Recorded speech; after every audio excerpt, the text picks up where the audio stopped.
Hey guys and girls. So we've got our Grindhouse poster tutorial here, as requested by all of you. We're just going to look at some of the basics. So here we are at the lesson bucket Grindhouse poster. This is some student work that you can see flashing up on the screen here. Some of the codes and conventions we're going to try and replicate. So we can see there's lots of use of black and white, really grungy words and fonts, fake blood we can see there, quite bizarre and strange, obscure, grungy effects happening. We can see, petrified people, strange content, lots of black and white used here. So we're going to try and replicate some of that. So I've just been messing around in Photoshop and just created a ripoff of Aliens called Bloodsuckers from Space. So I'm going to show you some of the techniques that I've used to create this poster here. Not finished at the moment, but hopefully some of the techniques that I've used you can use in your work. So to begin with, we are going to make our sort of crinkled paper effect going on here. As you can see here when I've just popped on layer 2. Now it's a really easy technique to use and it does give that sort of crinkled poster effect, as I've said.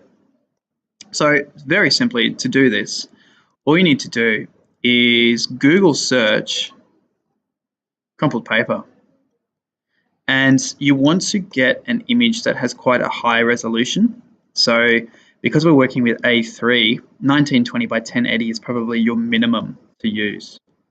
Now, you could go through all of these and try and find one, or you can make it a bit easier on yourself and go to Settings, Advanced Search.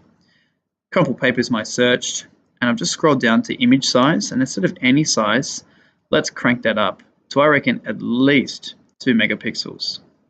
And we'll hit our advanced search and see what pops up. So as you can see, that 1920 by 1080 is your 2 megapixel minimum. We get even higher. So if we want some serious, like this post has been absolutely through the ringer, we could go for this more intense texture here. So we might give that a go.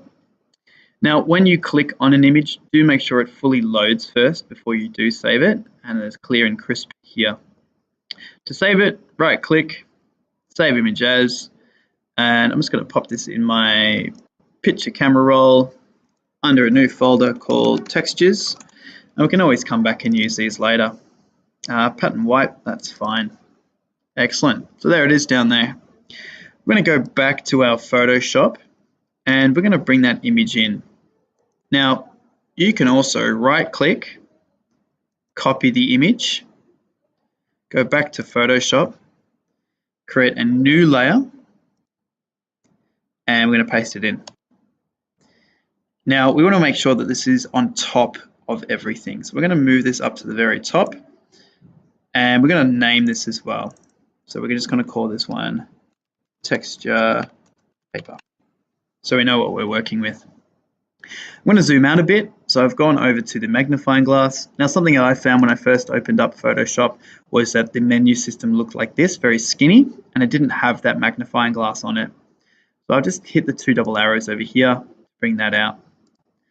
Now, when we magnify, you'll see it's a plus, which will zoom in. Or if we hold Alt, we can actually click to zoom out. And on your poster, you're going to want to arrange this. So I click the Move tool, arrange this piece so that it covers the entire poster.